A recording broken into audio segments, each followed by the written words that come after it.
My guest today is someone whose career has taken him from Bangalore to Hong Kong to London, and who has spent over 12 years building one of the most focused sector specialism in European investment banking. Jaidip Kumar, my friend, who was most recently a director in the EMEA consumer and retail investment banking team at Jefferies in London. Before Jefferies, he spent nearly 9 years at HSBC, starting as an analyst in Bangalore, doing 6 months secondment in Hong Kong, and eventually rising to associate director in London. From there, he moved on to Barclays as a director before joining Jefferies in 2022. Consumer and retail, e-commerce, M&A and advisory, across two continents, three major institutions, and over a decade of transactions. He's an engineer by background, with an MBA in finance from one of India's top institutions and CFA Level 1 under his belt. Jaidip Kumar, welcome to M&A Station. Thank you, Himanshu. Very, very charitable. It was almost like a running commentary of what has happened and a sort of a snapshot of what has occurred in the last decade or so for me. So really thankful, for this introduction and very, very happy to be here. And thank you for having me. Completely my pleasure. Before we get into the career, I have to say this out loud because I think it sets the tone for this conversation. We did not meet in a boardroom or on a deal. We met on a cricket pitch for the very first time.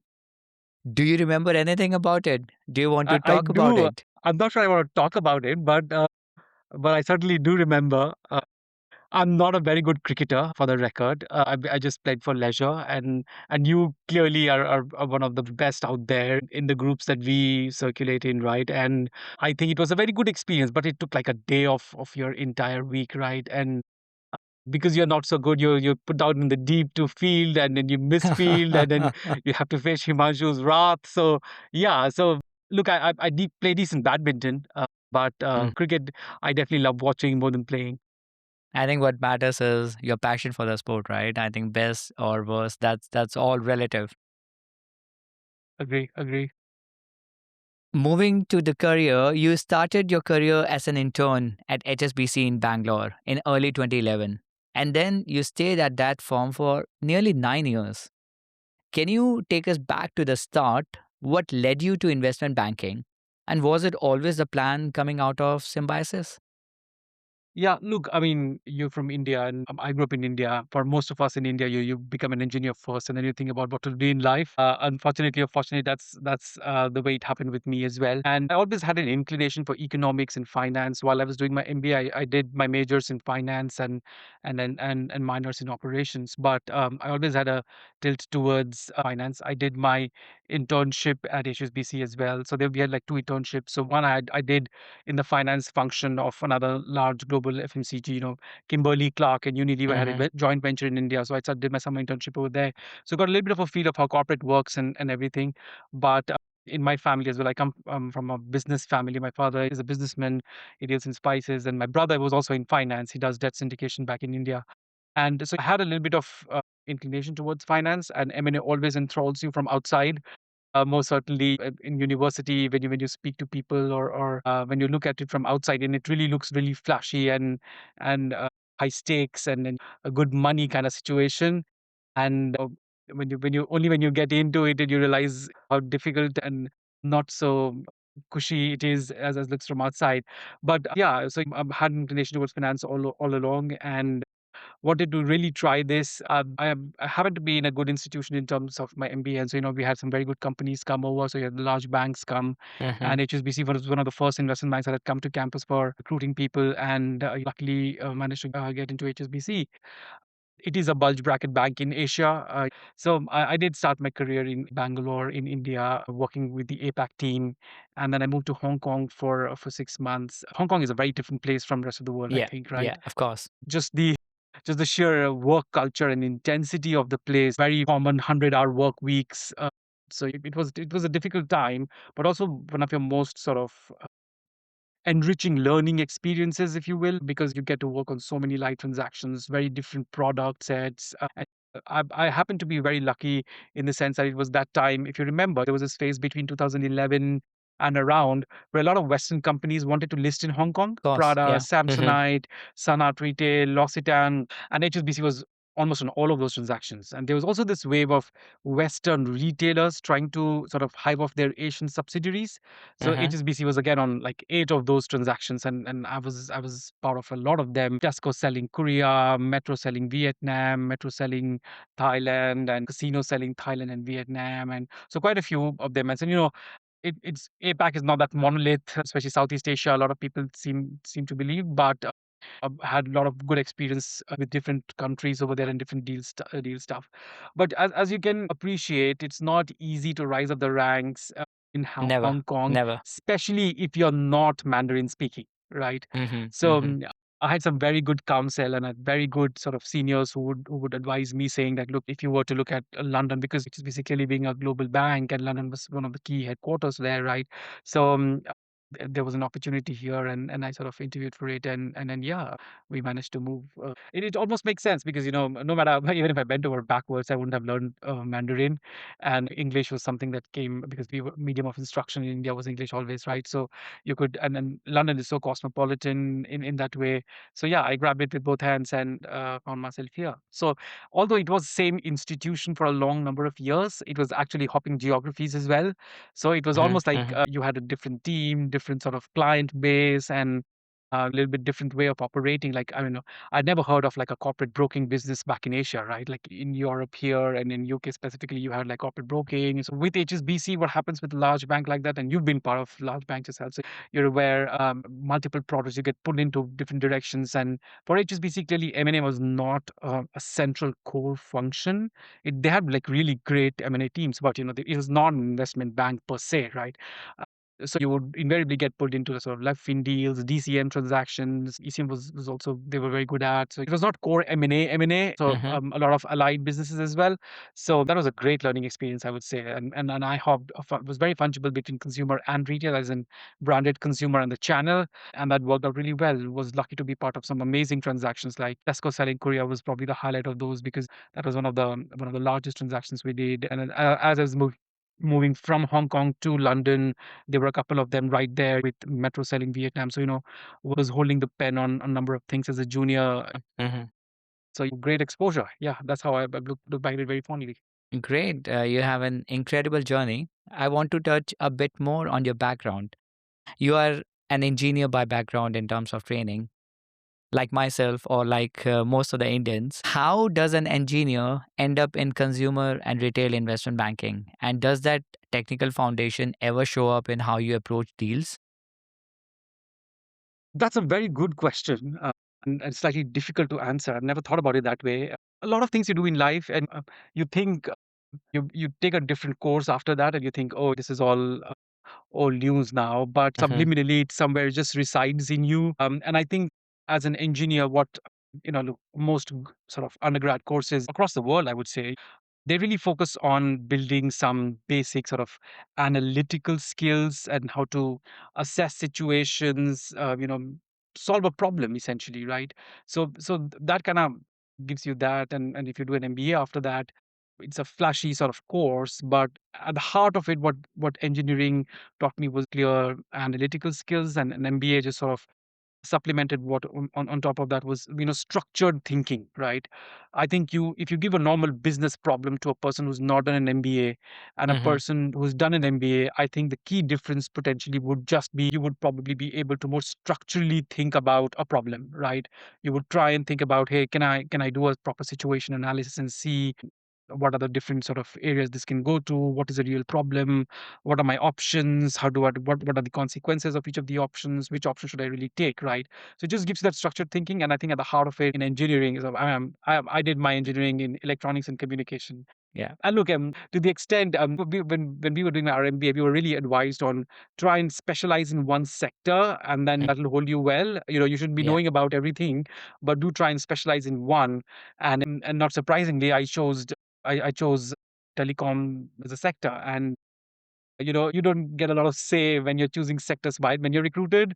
So Mm-hmm. there was an opportunity within the consumer, which everyone thinks they know consumer because it's so intuitive. Everyone shops, everyone buys stuff, branded stuff. So people think they know consumer, but when you start doing consumer investment banking and talk to clients and you talk to business people, how they are making decisions, it's completely different. There are so many intricacies and nuances to all of that. But yeah, to a long-winded way of answering your question of did engineering help?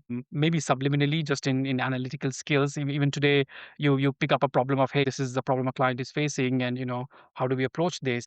Maybe it doesn't sort of articulate itself in or manifest itself in a very out there kind of manner in terms of, hey, this comes from engineering, but subliminally it is those analytical skills that comes to the fore. Course, of course. And when you move from engineering to MBA, you chose finance as your subject. Why did you choose finance? Why not say marketing or operations or HR as an example? Yeah, look, first of all, I had a strong inclination towards economics. So even in engineering, you get some electives, right? So outside of your core engineering subjects, and increasingly, I think a lot of courses in they're also looking at some humanities courses. But we definitely had economics, and it really sort of amazed me that there is so much interesting stuff in that subject, and I've not really Mm-hmm. explored any of that. So it was more economics rather than finance. If I have to be really honest. But I told you my family background, like my elder brother was already in finance, and the one thing is getting into MBA, you are not really aware of the various career paths a finance graduate can really take. But Uh-huh. thankfully, I had that luxury of that because my brother would tell me, "Oh, hey, look, you could get into M&A, you could get into equity research, you could go into corporate finance, you could do this." I mean, like multiple opportunities. But the hardest working of the lot probably would be the M&A bankers, and there will be a decent career progression, and then there will be opportunities will open up for you going forward. I just plunged into it, if I'm hand on heart, without. If I were to look back and I had to do it all over again, I don't know if it would have been the same.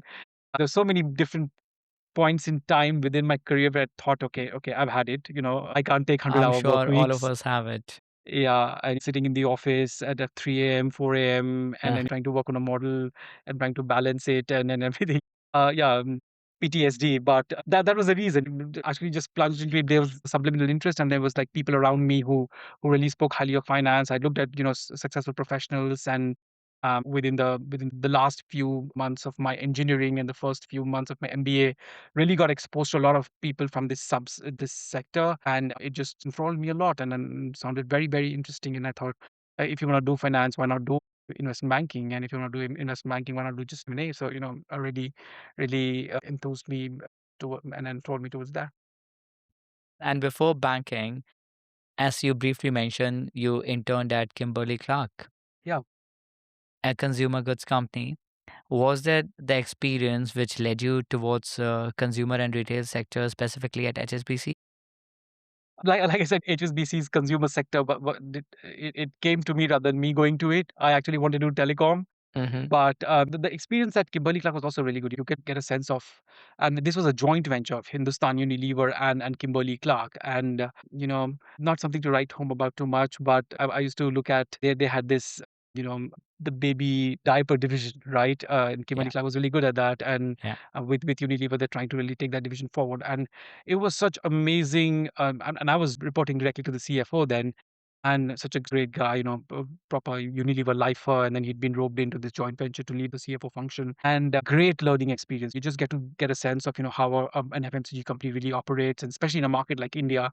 And Mm. they would all advise that, I know you're interning in finance, but can you please go for a sales beat? Go to the factory and see how it operates and everything. And so you did all that, and then Unilever. I don't know if you've been to the Hindustan Unilever offices in Mumbai. It's No. amazing. So it was a great learning experience, and it really gave me the intricacies of the how FMCG function, really operates. And yeah, I would say later on when I started doing branded consumer, some of that would have really rubbed off, and a lot of learning because it was like you get. And my project was not particularly focused on M&A or any potentially CM or whatever, Mm-hmm. but it was just corporate finance focused and strategic planning, and so they were really competitive analysis. So it was more like a strategy project rather than a core finance and then numbers kind of thing over there. But they were really analyzing competition versus P&G. So Okay. P&G's Mm-hmm. Pampers versus Huggies versus Pampers kind of situation. And there was like actual market shares went like this, and how they turned it around, and it was like a great learning experience. And I was asked to come up with a plan. There were like some SKUs that were underperforming, and I was asked to do the entire competition analysis. In fact, go and talk to people, to talk to the channel partners and everything, and try and come up with a plan of how to execute. And then you collaborate with the marketing function, the sales function, etc., and tell this much budget is required. And essentially come up with the final output was a business plan for that subset of SKUs. Mm-hmm. But the background of it all was like really, really strategy driven. So it really helped me understand, I think, in a good way. And later on, it did help. I would say when you were advising Unilever later, when they acquired Horlicks, when I was in HSBC. So it really comes full circle. Yeah, fond memories. And if we talk about your initial days in investment banking, when you first joined, what was the reality when you actually got inside HSBC Bangalore? Was it the kind of atmosphere that you thought investment banking would be, or did something surprise you? Yeah, look, straight out of university, like I said, you're really enthralled by the jazz of investment banking or how this is going to be. But it's really a Mm-hmm. lot of grunt work as an analyst, especially. It takes quite a bit of time to just learn the ropes, right?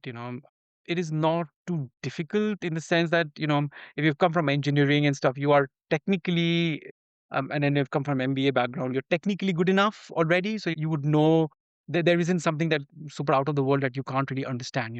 Probably the toughest thing was an LBO model, but if you've done some amount of Excel modeling before, it wasn't too difficult to grasp your head around.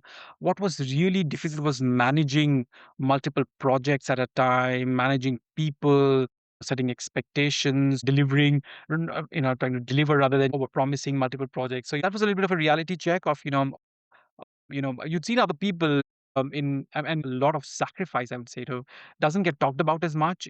All my friends who were from MBA or engineering, a lot of them were in the same city, and every time they would ask me to join them for a get together or a Yeah, party or yeah. something. I would never be able to go because there was always a deadline, and you could never plan your weekends because there's a deliverable and a director needs something Monday morning. So so yeah, that was a kind of a reality check, but probably it just prepares you for the grind later on. And back then, when I used to sit as an analyst, I was thinking, oh, the director position is so far away. Will I ever get Mm-hmm. there? Mm-hmm. And especially while I was in secondment, the work culture is really different in Hong Kong. And like twice or thrice, I thought, okay, I've had it. This is it. I'm probably can't take it, physically can't take it anymore.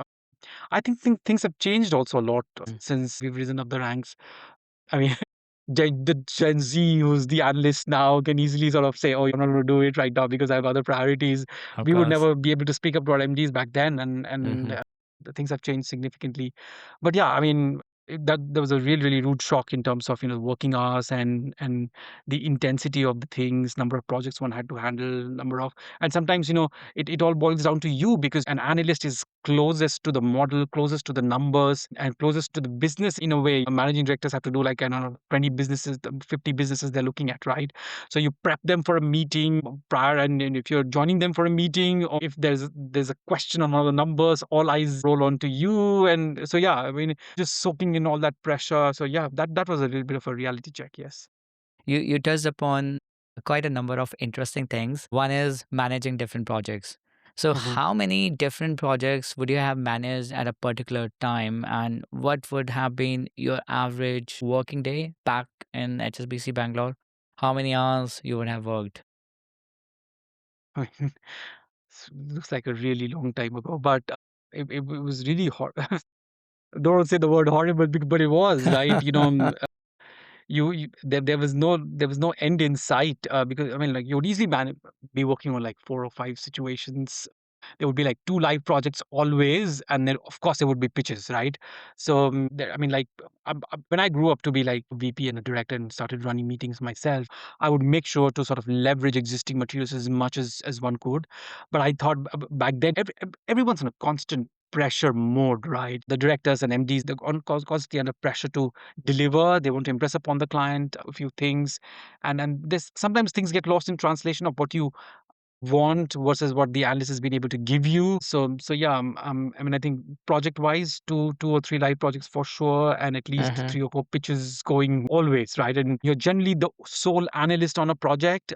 you've got your associates and VPs and stuff, but you're generally the sole analyst. So on one hand, you're like master at prioritizing, right? So you put the onus on the seniors saying, "Hey, I've got these two things going on.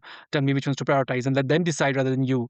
So those were the things, very very key skills. I would say most important skills I learned then was prioritizing then, and managing different projects, and a work day would the sooner you because I used to work with the APAC team, and things begin early there. So the Mm-hmm. sooner you can get to Mm-hmm. the office, the better, and the later you leave, the better, because you want things done for tomorrow morning. So there's no end on timing, really.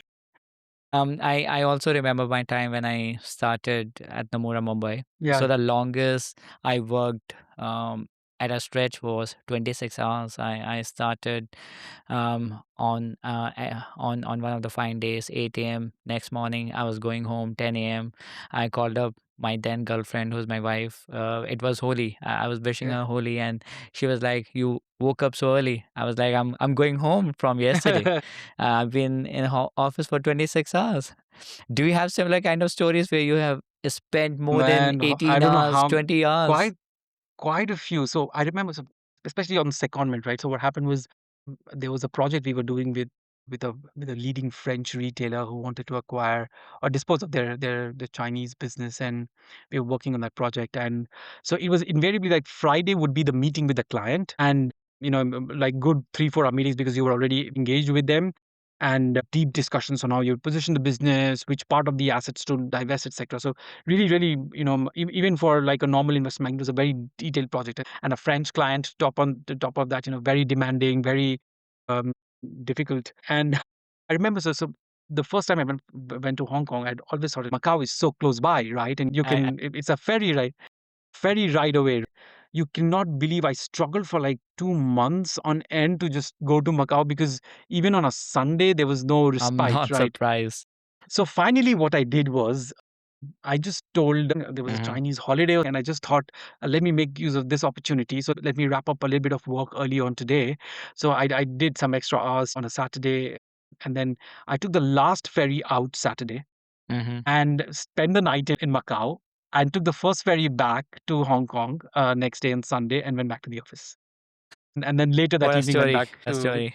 What the a office. story. So And all of us in investment banking make a lot of sacrifices, especially at a younger days when we are working as an analyst associate. Are there any sacrifices which you think about and you say that I regret making those kind of sacrifices? just the trying to choose the right word, just the ability and conviction to say no, Mm-hmm. to set boundaries is so critical. I remember, because everyone's under pressure.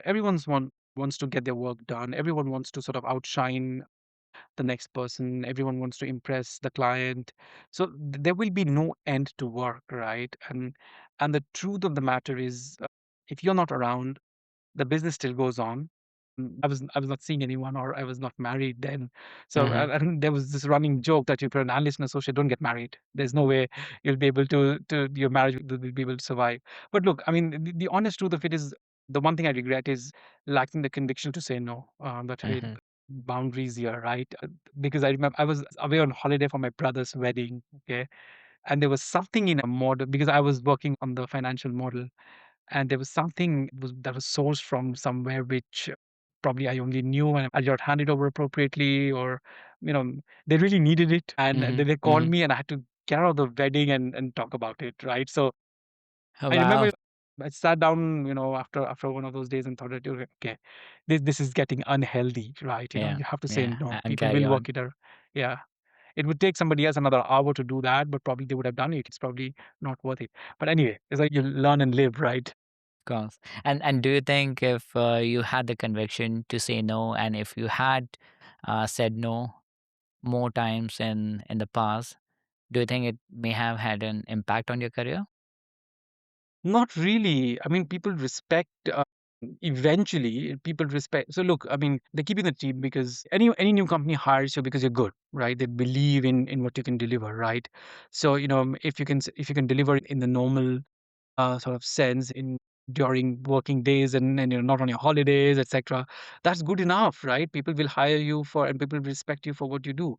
Mhm. I think it would have temporarily soured relationships with maybe an immediate senior right away for a week or so, but people just so fast paced. You just make them understand that this is really important to me, and I really appreciate. I mean, when I grew up the ranks, and there were juniors who would say that, hey, look, I really need this weekend off, and it's really important. My girlfriend is in town, and I want to spend some time.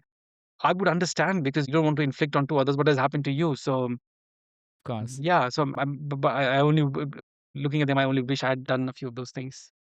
I think setting boundaries upfront is key. If you don't say no, it becomes a habit. Yeah, yeah, I agree with that. And was there a moment in your career when you thought, I can actually build a career in investment banking? Yeah, look, after a point, if you do something for such a long time, and also for such excruciatingly long working hours, right? Mm-hmm. You wouldn't survive if you don't like doing what you're doing, right? Mm-hmm. Of That's my sense. course. Why Mm-hmm. would you spend 100-hour work weeks in doing something that you don't like?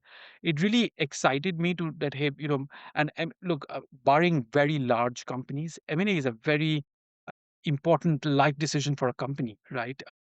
So just the fact that you've been able to deliver something that is so profoundly important to a company in their own life cycle, and made some very, very important lasting relationship with some of the clients that you worked with, it was a little bit of a cheap thrill, right? Mm-hmm. And it just gets onto you. It becomes addictive after a point in time.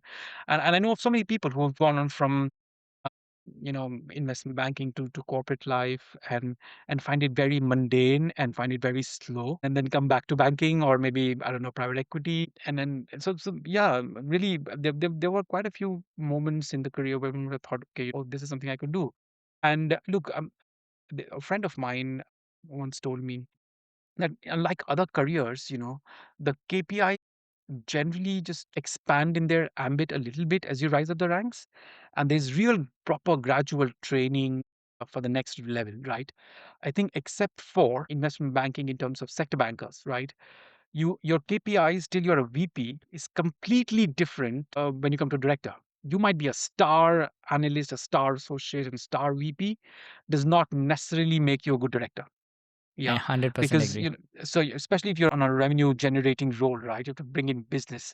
So there were moments during my VP days and stuff where, yeah, I would accompany my managing directors to meetings, and realize, okay, every time a client asks a question and the managing director answered, I would just think about in my head how I would have answered that question. And if like quite a few number of times, if you thought, okay, yeah, they're on the same track, and this is a seasoned experienced guy who's just talking like this, and I'm closest to the numbers, I'm closest to the business, and maybe if I can articulate and convince people, and then you start sort of leading work streams, and then you start leading larger parts of a project, and sometimes for the rise of the rise, and an MD, because he's got so many things to handle, they would just hand over the project to you and then move on, right? So Yeah. they Yep. would only come in on a need by need basis, and they would update them of, hey, this is what's happening, we need you here, or kind of thing, right? But if you are really managing the project, so at various of these junctures, you do get a sense that, hey, look, maybe this is something I could do. But when you get to a director level, you Mm-hmm. really have those doubts again. Those doubts It's a come again. completely different ball game. A completely different ball game, because I would have sat endlessly and managed projects, and somebody else originated. It needs so much more than just Yeah. knowing. There's an element of relationship building. There's an element of adding value at every stage. People will not give you a second meeting if they don't think you're adding value, right? So later on, I really understood that content is king. You have to bring something to the client that they really want, and to that end, you start developing a subsector specialization, which really helps. You walk into a private equity room today and you say you're a consumer banker, I don't think a lot of traction. But if you say you this sub vertical within consumer, because I do consumer health, so this sub vertical within consumer is what I specialize in. So then they're takers, and then they will listen to you more intently, because then you can add real value, saying, I've done so many transactions in the space, and this is a client base I have. This is how I could unlock a situation for you. Here's a different idea which you've potentially not have thought about. Here's what your competition is potentially up to. This company is probably going to list, and this company is probably on the radar of a lot of other companies. So things like that. You add value at different stages, whether it's intelligence, whether it is insight, whether it's advice around a particular situation. So you grow into these things, and once you crack a couple of situations, only then can you get a little bit of more conviction that, hey, I can also do this. I can win mandates, and I can probably make money for the bank. Yeah. Yeah, you learn on the job. And if we talk about your career holistically, you have been at three big institutions: HSBC, Barclays, and Jeffries, each with a distinct culture. What does each one of them looks like from inside compared to how they appear on the outside? Yeah, I mean, very, very different organizations, I would say. Like an HSBC, rightly or wrongly, they have shared a big part of their M&A division, which really sad to hear, because nurture that division really well. And look, I mean, HSBC, like I said, is a very different bank, large balance sheet bank, one of the largest employers here in the UK, such a big corporate banking business, and they've got lending and quite a bit of different areas that they're operating in. So they wouldn't support something that's really low ticket or smaller size, like Mm-hmm. mid-market stuff is some completely not for them. They would have like minimum fee thresholds, etc. there too. And you would find it very hard to get through committees. But the good thing about HSBC was that you could always leverage your large institutional client base that HSBC, whether it's via the private banking, corporate banking network, and then you can just get inroads. Sometimes, Mm-hmm. if you're confident about your content, it's a lot of times about getting that first entry. I remember a client, leading activewear client, and I remember I just happened to be in that meeting because I think somebody couldn't make it. They weren't available that day, and then I just made that situation my own. And going forward, the client wanted to talk to me, and without naming names, they wanted to hire me after a point in time. So that's how things go. So in a bank like HSBC, that's possible, right? You have such a wide network of all of that. But I would say they're not like a really, they were not really like a real focused pure play investment bank. And look, I'd spent like quite a bit of time at HSBC, and I thought I want to try something new, which is why I went to Barclays. And Enough. Barclays, again, large bank, again, did have balance sheet, and you would get pulled into left in situations. But here, I think culture flows top down, and I think you were given a lot more independence to be entrepreneurial. Hey, go find your feet. Do make sure that you're part of some of these transactions where we need your help on, but go find your feet, find your areas that you want to sort of dig deep into. And just before I left, managed to win a mandate in the juvenile space for Jeffries as well, for Barclays as well. I started looking at beauty and personal care. I started looking at wellness. I started looking at juvenile, three subsectors. I'd identified that, hey, look, these interest me, and then maybe I can do well over here. So started, making good sort of progress in all of these subspaces. So yeah, that way it was very different, but uh, still a large bank. Still, you get dragged into multiple areas. And Jeffries was a completely different beast, I think. You don't want to be disparaging to any of your previous organizations, but culture-wise, I think it was very flat, very focused, very M&A and ECM focused franchise. Like I couldn't have imagined to be like copied on emails with the CEO back at HSBC, right? It's such a large organization. Unless you are part of a government, how often does the people of HSBC, at least people at my level, would get to meet the CEO? But at Jeffries, it was very possible. A very flat organization, and very focused, and also the incentive structures are slightly different. One gets a portion of the deal fees, so you're really so incentivized to deliver. I think it has a little bit of an effect on people trying to achieve a lot.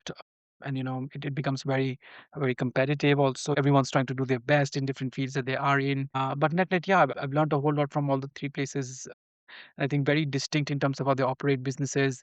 Jeffries was a lot about, hey, repetition, and then make sure that you've got so many interactions with the client, very focused. Don't go to a private equity meeting with like a long laundry list of assets, and go to a meeting with very focused discussion, and what you want to talk about.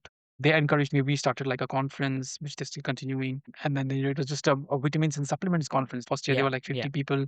Second year, there were 100. Now it was 200 and counting. So they encourage you to do something like that, because it was like a really good way to weaponize that conference and in your pitches, and give the clients a non-deal setting to meet potential buyers and investors. The investors want to meet very interesting companies. So Mm-hmm. the bank allowed you to do that, which didn't happen in the previous two places. So yeah, quite a few good things about all the three, and very different ways of operating. And I mean, like mid-market space is so different from all of that. But I think Jeffries also minimum fee thresholds keep rising. So they are clearly aiming for the top 4, top 5 position in globally. So yeah, I mean, yeah, good for all of them. And outside work, I see that you have a blog as well, Uh, Really? Oh, this is like a really long time ago.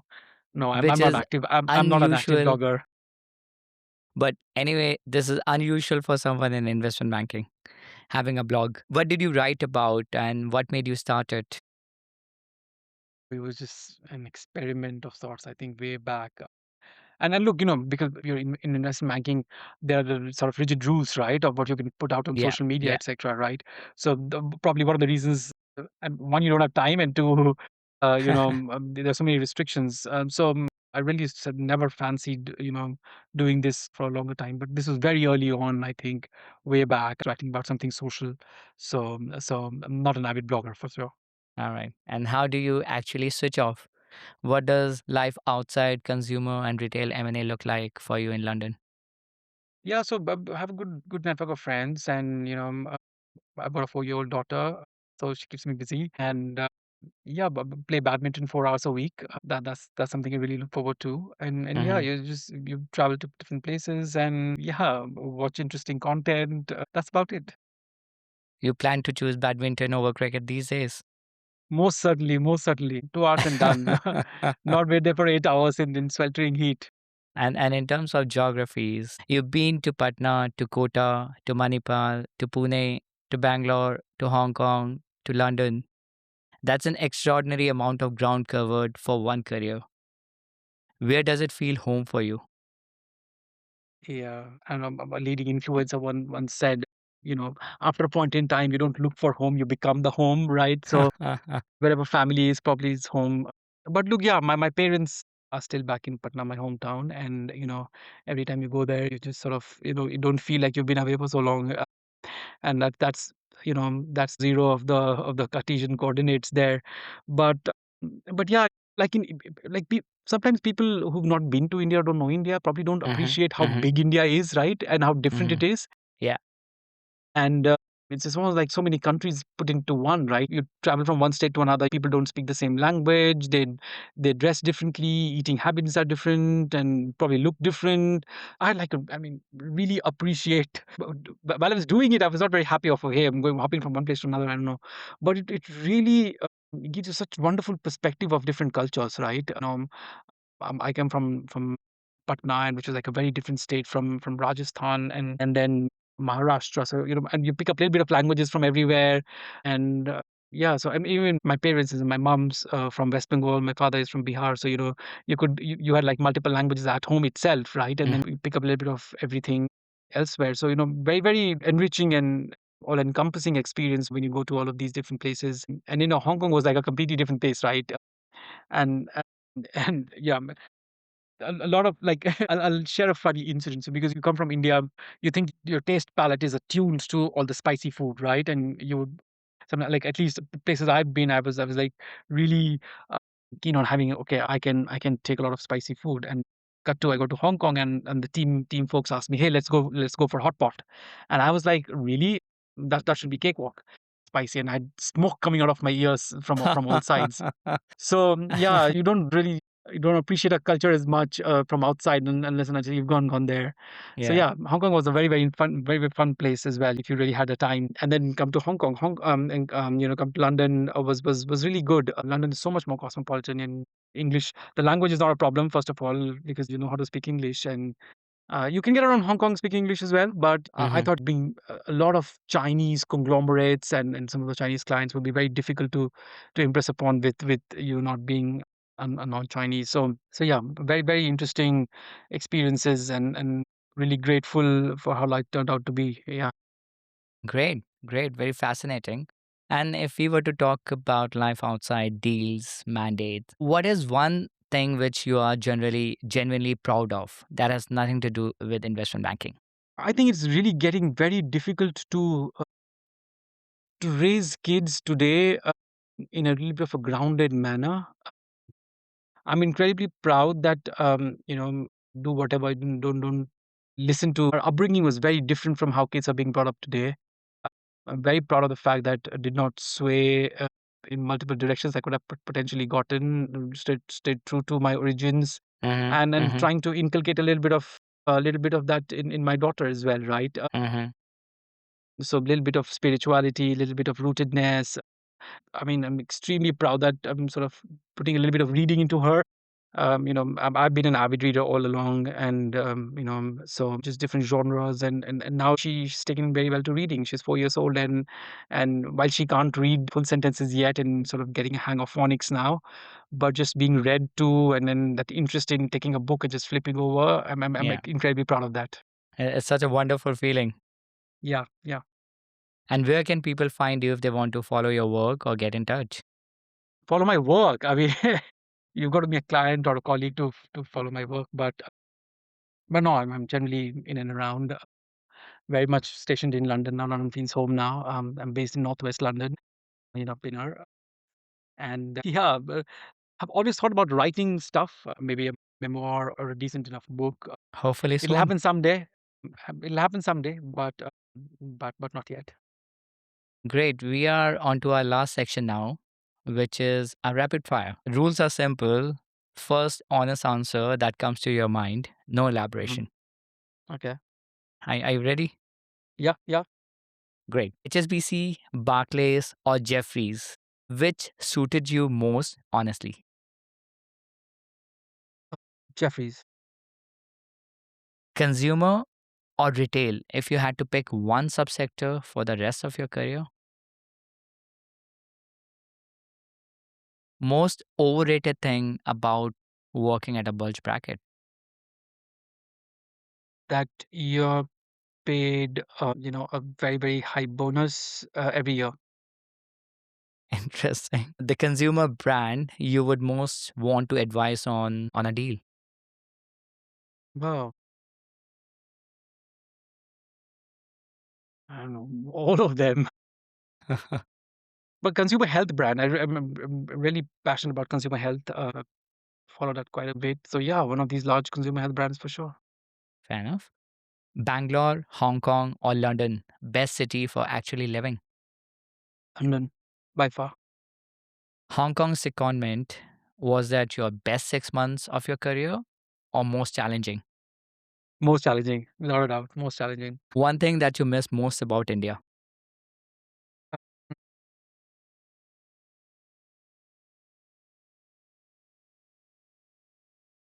Can't say food because, you get all the food here in London now. Can't say the festivals too now, because Hmm. I mean, it's just amazing how we've taken to like Indian festivals here. What's coming to So mind? one It's thing just the people, people, that takes you back to India. people, family, miss family. Yeah, that's all I miss. Mm. Yeah. Would love to have, I really feel bad that, a lot of people here were second generation Indians, immigrants, or, people who've been here all along. Their children get to have like a very good amount of time with their grandparents, which is something we Yeah. really miss. And they have to be on the phone or they just visit whenever they do. But I would love to have, And best thing about London you did not expect when you moved? best thing. It was surprisingly very welcoming. I'd heard lot of negative things increasingly about it. There's Hmm. racism, there is this, that. I mean, they were like barring like a couple of I would call them really outlier incidents. I never felt that way. It was very welcoming in general. Hmm. And you can build a life here would give me like really great amount of satisfaction trying to correct the English of these Oxford graduates who'd come and work in the firms that I've been part of. So yeah, I mean, like language was never an issue and pretty welcoming. Everyone can have a good laugh. Great. Engineer or banker? Which one are you really? I'm a banker. Like engineering has gone way back. If as I look back at things, I probably would have given a little bit more. I know. I honestly feel should have given it a little bit more thought. In retrospect, I mean, to build things, I think Hmm. it's completely different than really advising clients. You're not doing anything world beating or world changing over here, right? As an engineer, you could potentially, if you're really good, you could build things and change the world really. I mean, here I mean, how much can you really change the world by advising a client on a transaction, right? So yeah, I mean, having said that, if I had to do things all over, I would probably give it a little bit of a more shot. Patna to London. Did you see this coming? Not really, not really. Not in my wildest dreams. If you'd asked me even while doing my MBA that I would be sitting in London a few years from now, never. And what does Jaidip Kumar do on a Sunday morning in London? Sunday morning, take my daughter to her gymnastics classes. Great. Yeah. So before we close, I want to reflect on something. You started in Patna, studied in Kota and Manipal, interned at a consumer goods company in Pune, joined a bank in Bangalore as an intern in 2011, did a secondment in Hong Kong, and then built a career in London at three of the most respected names in investment banking: HSBC, Barclays, and Jefferies. That journey from Patna to London via Hong Kong did not happen because of luck or timing. It happened because you made a series of deliberate bets on yourself in a career that does not make those bets easy to place. And what strikes me most is that through all of it, the geography, the institutions, the deals, you have stayed on in one sector: consumer and retail. 12 years of going deeper rather than broader. There's a real conviction in that choice that I think gets appreciated in an industry that often rewards the generalist. For anyone listening who wants to connect with Jaideep, whether that's about consumer and retail M&A, the EMEA market, or just to follow his work, his details are going to be in the show notes. And if you find the blog, do give it a read as well. And if you enjoyed this episode of M&A Station, please subscribe on Spotify, Apple Podcast, or YouTube and share it with one person in your network who you think would get something from it. Every share helps me in the show reach the people it's built for. I'm Himanshu Singh. See you in the next one.